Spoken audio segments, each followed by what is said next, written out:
Dry skin यानी कि शुष्क त्वचा, cracking and itching in winter. सर्दियों के दिनों में ड्राई स्किन एक आम समस्या होती है जिसमें त्वचा में क्रैक्स यानी कि त्वचा फट जाती है और वहाँ पर हमें खुजली होना चालू हो जाती है। और आज मैं आपको इसी से रिलेटेड इसके ट्रीटमेंट और इसके ड्राई स्किन के रीजन पर डिस्कशन करेंगे। ड्राई स्किन कैसे होती है? त्वचा में जल्दी से नमी की कमी होना जिससे त्वचा निजलीकृत यानी कि डिहाइड्रेटेड हो जाती है और त्वचा शुष्क पड़ जाती है। इसी को ड्राई स्किन कहा जाता है। और ड्राई स्किन को जीरोसिस या जीरोडर्मा भी कहा जाता है। Reasons of dry skin. There are many causes including cold or dry weather, sun damage, harsh soaps and over bathing। Dry skin के कई रीजन होते हैं जिसमें आपका ठंडा मौसम या गर्म मौसम, गर्मियों के दिनों में सनबर्न जैसे प्रॉब्लम होती है। कई लोगों को सूरज की रोशनी में उन्हें सनबर्न की प्रॉब्लम हो जाती है, उससे भी ड्राई स्किन हो जाती है। हार्ड सोप्स, ये कठोर साबुन का यूज करते हैं, उससे भी। और ओवर बाथिंग, बार बार नहाने से भी ड्राई स्किन की समस्या आमतौर से हो जाती है। तो ये कुछ रीजन्स हैं जिसके कारण ड्राई स्किन होती है। ड्राई स्किन के सिम्टम्स।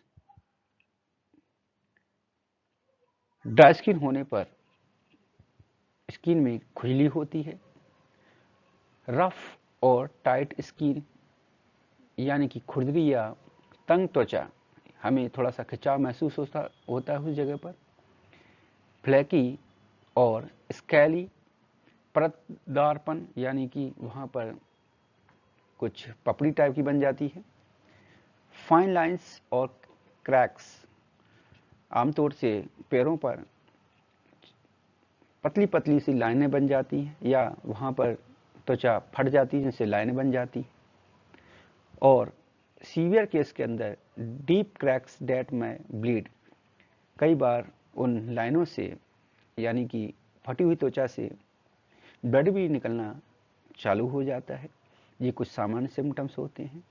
और ड्राई स्किन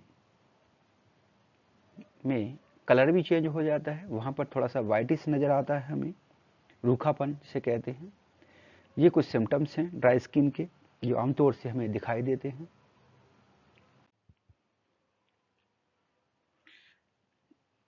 ये कुछ मैं ड्राई स्किन का आपको फोटो दिखा रहा हूँ जिसमें कुछ फ्लैक्स यानी स्केली त्वचा में दिखाई दे रही है और कई जगह पर हमें क्रैक्स भी नज़र आ रहे हैं। We can see it. और त्वचा काफ़ी रूखी रूखी सी है।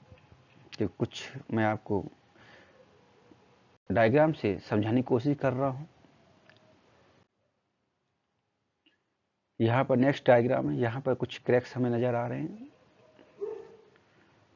और त्वचा के अंदर वाइटिश स्पॉट बन जाते हैं जैसे कि त्वचा रूखी सी है।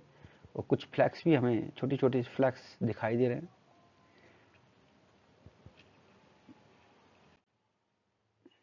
ट्रीटमेंट। आमतौर से ड्राई स्किन का कुछ स्पेसिफिक ट्रीटमेंट तो नहीं होता है, परंतु हम कुछ स्टेप्स लेकर के हम इसका ट्रीटमेंट कर सकते हैं। जैसे कि moisturize, rub oil into skin before bath and night every day. हर रोज नहाने से पहले और रात में त्वचा पर तेल की मालिश करनी चाहिए।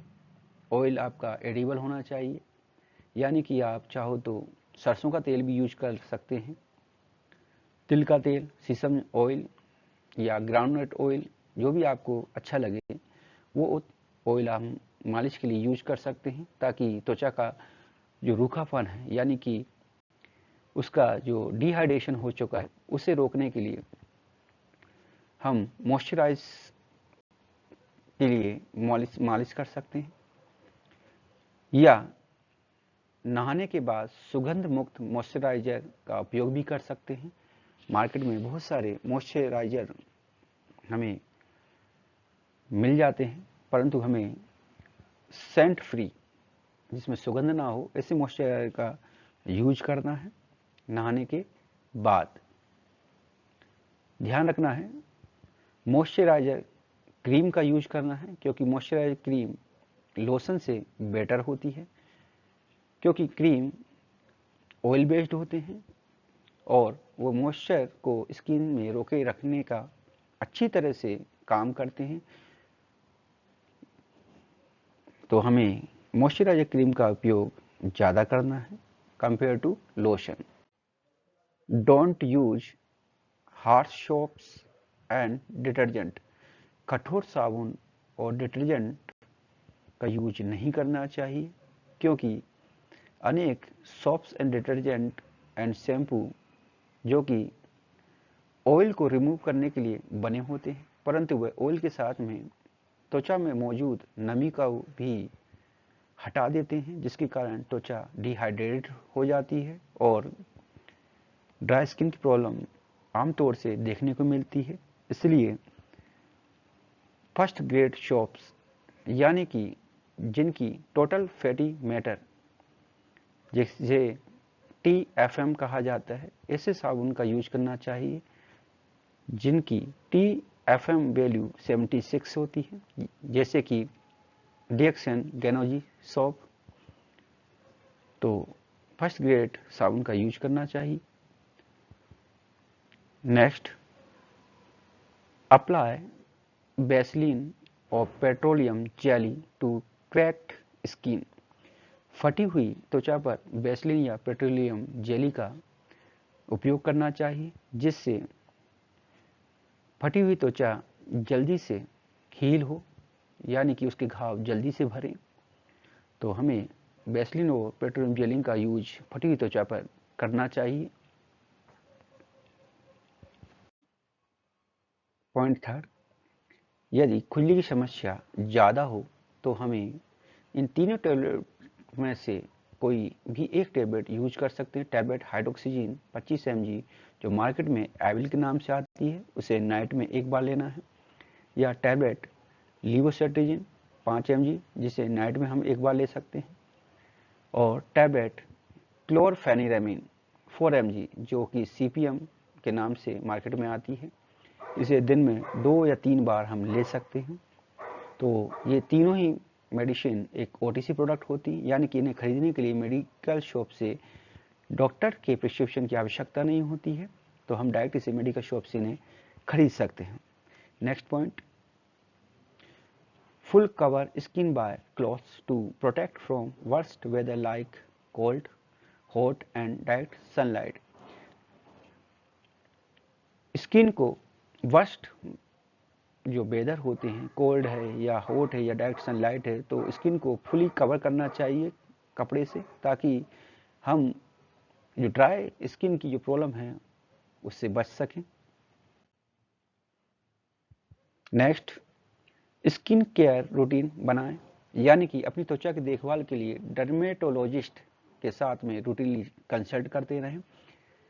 आप चाहो तो स्किन स्पेशलिस्ट के साथ में रूटीनली उसे चेकअप कराते रहें अपनी स्किन को, ताकि ड्राई स्किन की प्रॉब्लम आपको ना हो। तो आप इन पॉइंट्स को ध्यान रखें और सर्दी के दिनों में ड्राई स्किन की समस्या से दूर रहें। Thank you for watch my video, like and subscribe my channel. Thank you.